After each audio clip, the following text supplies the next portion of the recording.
नमस्कार दोस्तों, मैं विजय कुमार आपका स्वागत करता हूं आपके अपने YouTube channel true and details में। तो दोस्तों, इस वीडियो में हमने 20 बहुत ही महत्वपूर्ण प्रश्न को लिया है जो कि पिछली बार एग्जाम में रेलवे ग्रुप डी परीक्षा और सिपाही भर्ती परीक्षा, रेलवे एनटीपीसी परीक्षा में पूछे जा चुके हैं दोस्तों। और उम्मीद है कि आने वाले एग्जाम में भी पूछे जाने की संभावना है दोस्तों। तो 20 में से आप कितने प्रश्न कर पाते हो वो हमें कमेंट बॉक्स में ज़रूर बताएं और बड़ा ध्यान से देखिएगा दोस्तों, और हो सके तो नोट डाउन करते चलिएगा दोस्तों। तो चलिए दोस्तों, शुरू करते हैं हमारा आज का प्रश्न। हमारा पहला प्रश्न है, पूर्ण आंतरिक परावर्तन का उदाहरण है, यानी प्रकाश के पूर्ण आंतरिक परावर्तन का उदाहरण है। देखते हैं ऑप्शंस। ऑप्शन 1, रेगिस्तान में मरीचिका का बनना। ऑप्शन 2, आकाश का नीला दिखाई देना। ऑप्शन 3, सूर्य का लाल दिखाई देना। ऑप्शन 4, तीनों। तो इसका आंसर होगा दोस्तों ऑप्शन 1, रेगिस्तान में मरीचिका का बनना। जब आप रेगिस्तान में जाइएगा दोस्तों, तो दूर से जब देखिएगा ना, तो पता चलेगा क्या, जो मतलब वहाँ पे दूर में कहीं पानी पानी मतलब पानी यानी तालाब है, वैसे पानी रखा हुआ है।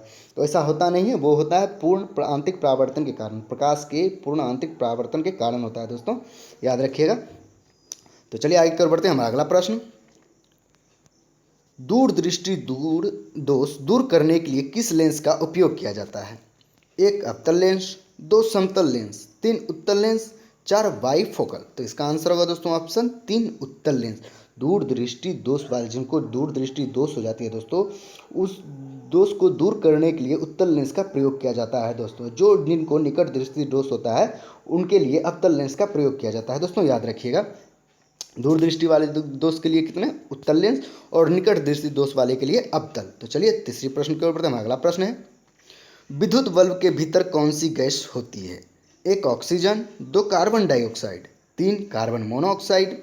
4, निष्क्रिय गैस। तो इसका आंसर होगा दोस्तों ऑप्शन 4, निष्क्रिय गैस। विद्युत बल्ब के भीतर निष्क्रिय गैस होती है दोस्तों। तो चलिए आगे कर बढ़ते हैं। हमारा चौथा प्रश्न, प्रकाश वर्ष इकाई है? 1, प्रकाश का। 2, दूरी का। 3, समय का। 4, गति का। तो इसका आंसर होगा दोस्तों ऑप्शन 2, दूरी का। प्रकाश वर्ष इकाई है दोस्तों दूरी का, याद रखिएगा। बहुत ही महत्वपूर्ण प्रश्न है ये, छोटा है लेकिन बहुत ही महत्वपूर्ण प्रश्न है, कई बार एग्जाम में पूछे जा चुके हैं। तो ध्यान से देखिएगा, सारे क्वेश्चन बहुत इंपॉर्टेंट हैं, चुन चुन के लिए हैं हमने इस वीडियो में। तो चलिए आगे की ओर बढ़ते हैं। सबसे भारी तत्व है? 1, यूरेनियम। 2, प्लूटोनियम। 3, हाइड्रोजन। 4, लिथियम। तो इसका आंसर होगा दोस्तों ऑप्शन 1, यूरेनियम सबसे भारी तत्व है दोस्तों, याद रखिएगा। तो चलिए आगे की ओर बढ़ते हैं। हमारा अगला प्रश्न, जल का जमकर बर्फ बनना कौन सा परिवर्तन है? 1, भौतिक परिवर्तन। 2, रासायनिक परिवर्तन। 3, तीव्र परिवर्तन। 4, मंद परिवर्तन। तो इसका आंसर होगा दोस्तों ऑप्शन 1, भौतिक परिवर्तन। जल का जमकर बर्फ बनना भौतिक परिवर्तन है दोस्तों, क्योंकि जल जब जमकर बर्फ बनता है तो बर्फ पिघल के जल वापस बन जाता है, इसलिए ये भौतिक परिवर्तन है। और दूध का दही में जमना वो रासायनिक परिवर्तन है, क्योंकि जब दूध दही में बनता है और तो दही वापस दूध नहीं बन सकता है दोस्तों, इसलिए वो रासायनिक परिवर्तन है। और जल का जमकर बर्फ बनना वो भौतिक परिवर्तन है, क्योंकि वो वापस जल में कन्वर्ट हो जाता है। तो चलिए आगे की ओर बढ़ते हैं। हमारा अगला प्रश्न है, किसी अभिक्रिया के वेग को सर्वाधिक प्रभावित करता है कौन? 1, जल। 2, ताप। 3, वायु। 4, दाब। तो इसका आंसर दोस्तों आप बता सकते हैं कमेंट बॉक्स में। तो इसका आंसर है दोस्तों ऑप्शन 2, ताप। तो चलिए आगे कर बढ़ते हैं। हम अगला प्रश्न देख लेते हैं। लौह धातु पर जिंक की परत चढ़ाने की क्रिया को कहा जाता है? 1, संक्षारक। 2, वल्कनीकरण। 3, जस्तीकरण। 4, गैल्वेनीकरण। तो इसका आंसर होगा दोस्तों ऑप्शन 4, गैल्वेनीकरण। लौह धातु पर जिंक की परत चढ़ाने की क्रिया को गैल्वेनीकरण कहते हैं दोस्तों, याद रखिएगा। तो चलिए आगे की ओर बढ़ते हैं। हमारा अगला प्रश्न, रक्त किस प्रकार का उत्तक है? 1, पेशी। 2, तंत्रिका। 3, संयोजी। 4, इनमें से कोई नहीं। तो दोस्तों रक्त एक संयोजी उत्तक है, याद रखिएगा दोस्तों, संयोजी उत्तक है। तो चलिए आगे की ओर बढ़ते हैं। हमारा अगला प्रश्न है, कौन सा पोषक पदार्थ शरीर को त्वरित ऊर्जा प्रदान करता है? यानी कौन सा पोषक पदार्थ है जो शरीर को तुरंत तुरंत ऊर्जा देता है, तुरंत एकदम फास्ट? तो देखते हैं ऑप्शंस। 1, प्रोटीन। 2, कार्बोहाइड्रेट। 3, विटामिन। 4, वसा। तो इसका आंसर होगा दोस्तों ऑप्शन 2, कार्बोहाइड्रेट। ये पोषक तत्व ऐसा है दोस्तों कि शरीर को तुरंत ऊर्जा प्रदान करती है। अगर आपको थकावट महसूस हो तो कार्बोहाइड्रेट पोषक पदार्थ ऐसा है जो तुरंत आपको ऊर्जा प्रदान करती है दोस्तों, याद रखिएगा। तो चलिए आगे की ओर बढ़ते हैं। हमारा प्रश्न, कौन सा विटामिन सूर्य की रोशनी में बनता है? ये तो हम लोग बचपन से पढ़ते आ रहे हैं कि सूर्य की रोशनी में विटामिन डी होती है। तो ऑप्शन भी देख लेते हैं। ऑप्शन ए, ऑप्शन 2 डी, चलिए आ गया, ऑप्शन 3 के, ऑप्शन 4 सी। तो इसका आंसर होगा दोस्तों ऑप्शन 2 डी, विटामिन डी सूर्य की रोशनी में बनता है दोस्तों। ये तो हम सब बचपन से जानते ही हैं। तो चलिए दोस्तों आगे की ओर बढ़ते हैं। हमारा अगला प्रश्न है, उम्मीद है दोस्तों ये वीडियो आप लोगों को पसंद आ रहा होगा। अगर वीडियो पसंद आया हो तो लाइक ज़रूर कर दीजिएगा दोस्तों, और हाँ, अगर मेरे चैनल पर आप नए हो तो सब्सक्राइब करके बेल आइकन को ज़रूर दबा दीजिएगा। तो चलिए आगे की ओर बढ़ते हैं। किस पौधे की पत्ती में जड़ पाई जाती है? 1 पीपल, 2 जसीमा, 3 ब्रायोफाइलम, 4 आर्किड। तो इसका आंसर होगा दोस्तों ऑप्शन 3 ब्रायोफाइलम। इस पौधे की पत्ती में जड़ पाई जाती है दोस्तों, याद रखिएगा। चलिए आगे की ओर बढ़ते हैं। हमारा 13वां प्रश्न है, निम्नलिखित में से भारत में पहला नगर निगम कहाँ स्थापित हुआ था? चलिए ऑप्शन देखते हैं। 1 दिल्ली में, 2 कलकत्ता में, 3 मद्रास में, 4 बम्बई में। तो इसका आंसर होगा दोस्तों, अगर आपको पता है तो कमेंट बॉक्स में ज़रूर बताएं। तो इसका आंसर होगा दोस्तों ऑप्शन 3 मद्रास। मद्रास में पहला नगर निगम स्थापित हुआ था दोस्तों, याद रखिएगा।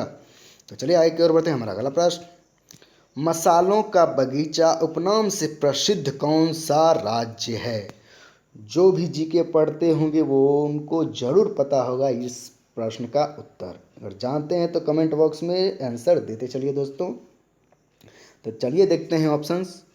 1 बिहार, 2 उत्तर प्रदेश, 3 पश्चिम बंगाल, 4 केरल। चलिए आ गया आंसर। तो इसका आंसर होगा दोस्तों ऑप्शन 4 केरल।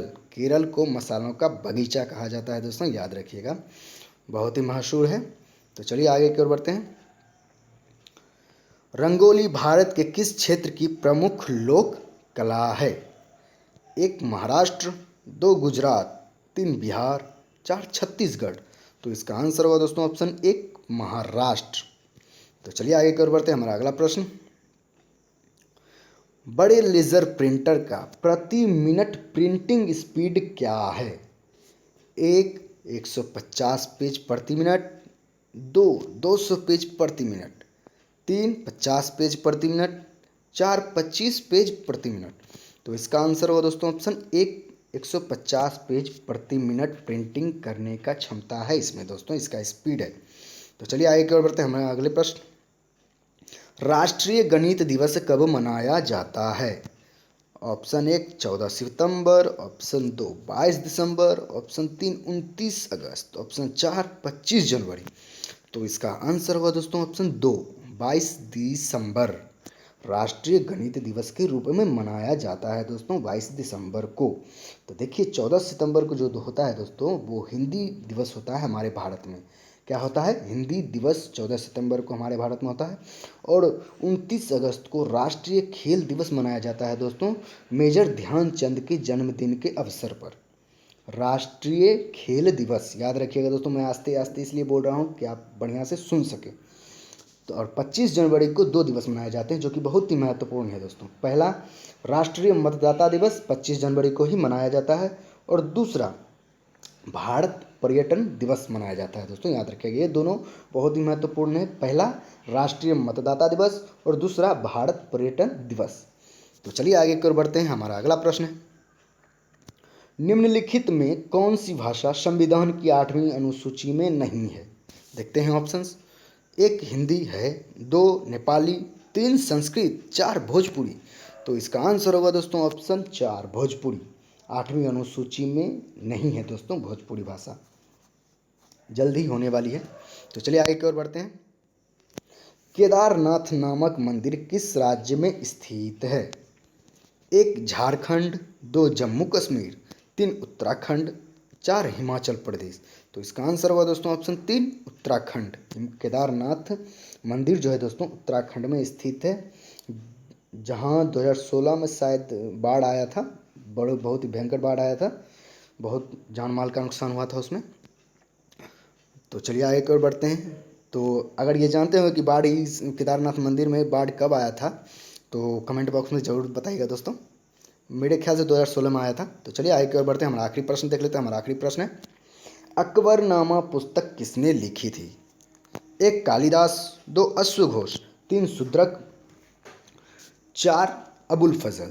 तो इसका आंसर होगा दोस्तों ऑप्शन 4 अबुल फजल। अकबरनामा पुस्तक अबुल फजल ने लिखी थी दोस्तों। और कालिदास के जो लेखक किताब है दोस्तों वो दो जो हैं बहुत ही महत्वपूर्ण है। चलते देखते हैं, रघुवंशम और कुमार संभवम।